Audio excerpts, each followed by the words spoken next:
I'm going to show you how we manage and track our inventory for 17,000 postcards listed on eBay and Etsy.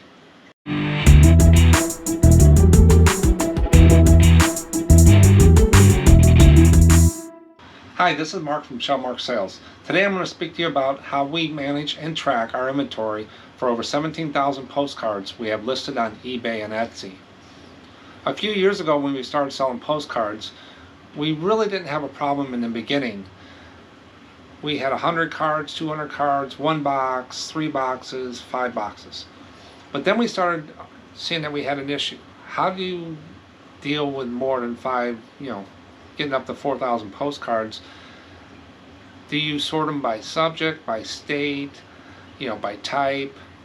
So, perfect example I use is Hoover Dam. Hoover Dam sits in Nevada and Arizona. It starts with an H for Hoover, D for Dam. So do you look in, when one card sells for Hoover Dam, do you look in the A box, the N box for Nevada, H box for Hoover, D box for Dam? You can see the complexity of just one card and what box is it in and what were you thinking that day? So we had to come up with a different way of doing that. We also have a toy store that we sell action figures and toys on in eBay, and right now we have over 2,000 items in that store, and the way we track it there is by individual SKU numbers on every item. So we took the postcard now and we put it into a postcard sleeve, and then we give it a number. The numbers we use is just a sequential number. We started with 1 years ago, we're up to like number 25,000. So we just take them in sequential order. If I list 100 postcards today and it was at 25,000, and then I put some toys in, the next number would be 25,101, etc. But every postcard gets a sleeve and every postcard gets a label on it with a number. So I really don't care when a card sells if it's Hoover Dam, State of Washington, Mount Rushmore, Abraham Lincoln's home, Niagara Falls. I just look for the number, and they're all put into the box sequentially ordered as they are in there, so we know what where it's going to be at with the labels. The labels we use are 2 1/4 and 1 1/4 inch Dymo labels, removable as they are put on toys, and we have to remove them. They are on the little bigger size as we use them for the toys and the postcards. So those are the labels. When we go to list, say we're going to list 100 postcards today, we just use the counter feature in Dymo and print out 100 labels sequentially, and that gives us our numbers. We don't have to write them on there or anything like that, so that has saved us time with that. Then we got into where do we store them, how do we store them. So now let's take a look at the boxes that we use to store the postcards. So in the first part of the video, we solved one problem. How to identify the card that's sold.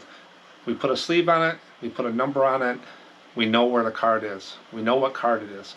Now the problem we ran into is how do we store over 17,000 postcards and growing. The big box we had just wasn't doing it. It was too bulky, too heavy, didn't fit on the shelf right. The company actually discontinued making the boxes, so a lot of the negatives for using that box. So we went out and we looked at bagsunlimited.com is where we buy our boxes from. I don't get anything from that company for promoting this product. It's just the perfect box that we like, and that's where we get it from. And I'll have links below for everything that I talk about in this video for all the different pieces. But the box we got is this box right here. It's a standard archival postcard box. It's made by Bags Unlimited, comes with a lid.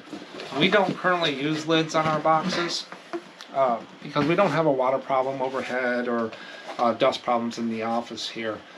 But if you do, I recommend using a lid. But we are in and out of the boxes so much that don't really need them. It will hold about 700 to 750 cards. Very easy to put together. They come shipped to you flat, and I think you can buy them in 10s or whatever as you grow. We've purchased about 52 of them.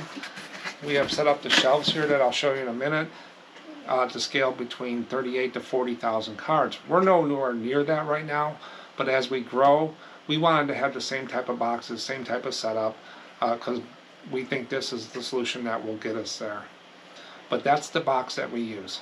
Okay, so now we know when a card sells, we know what card it is by the number.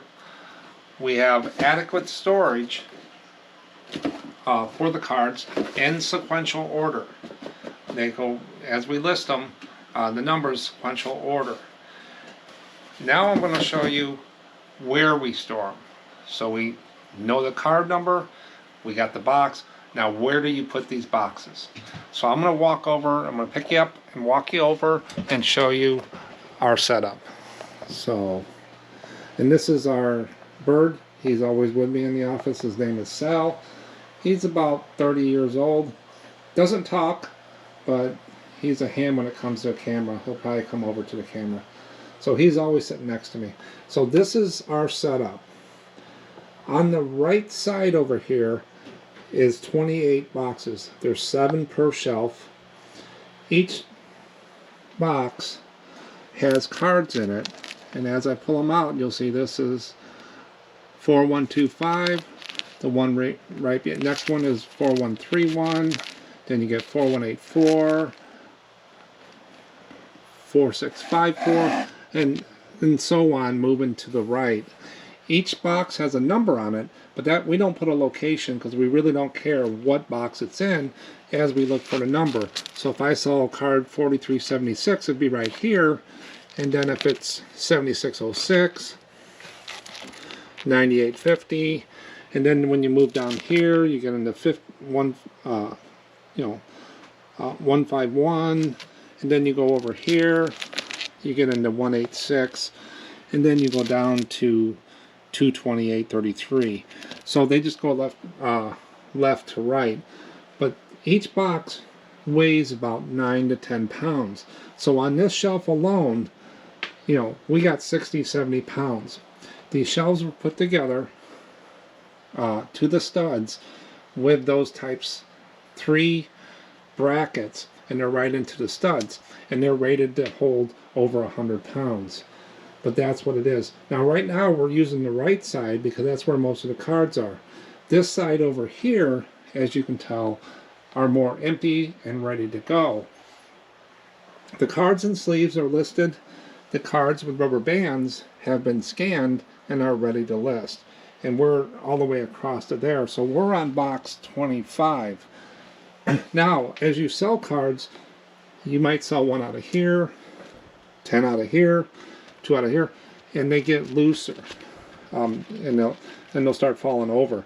So every couple months we'll go through and we'll true them up, and we just move them. We tighten up each box, moving them from right to left, so the numbers are still in order. And we might end up with 1.5, 2 empty boxes by tightening them up. So we really don't care about the location, but that's how we do it. Now above here, we have another shelf on top. We don't use our postcards. This is what I call the top shelf. That's where we keep the higher end action figures. For example, I know this isn't about postcards, but some people might ask.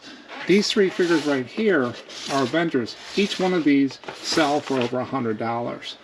The new John Wick one, $70. The DeLorean. So we call that the top shelf. But in the future years, if we wanted to, they're built to use for postcards. Now when this side of the shelf fills up, we're going to leave it there, and when this one gets full, we'll probably go left to right again. But right now we don't need to do that. Underneath, we don't like to keep things on the floor. These boxes down here are for the toys. When they fill up, we bring them to the storage unit. That bag right there are things that are already sold pre-order. I'm taking them out to the gentleman this weekend. And then over here we have a couple other things.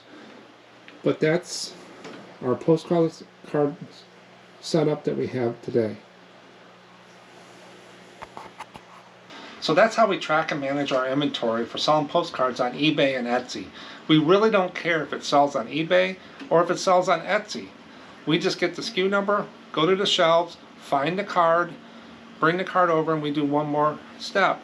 We take the card out of the sleeve of the label and put it in a brand new clean sleeve, and we check to make sure the picture and the name is correct before we put it in the envelope and seal it up. And we also reuse the sleeves by just putting a new label on it when we list new cards. This has greatly reduced the chance of not finding a card. It has greatly reduced the time of finding cards when they sell. I mean, it is such a big time saver. It also protects our inventory. The shelves are spaced exactly 1 foot apart so we can reach in without moving the boxes around, as cardboard will wear out over time like they were before, and the chances of spilling a box out, damaging cards, or just making a mess has greatly reduced. We're not saying this is the best way to do it. We're saying it's a way that we do it, and it has worked for us. So if there's something on here that helps you out, that's great. In the future, we'll be doing some more videos on our processes and selling postcards on eBay and Etsy. So please subscribe to our channel and click the little bell icon for any reminders as we put new videos up. Thanks for watching and appreciate it.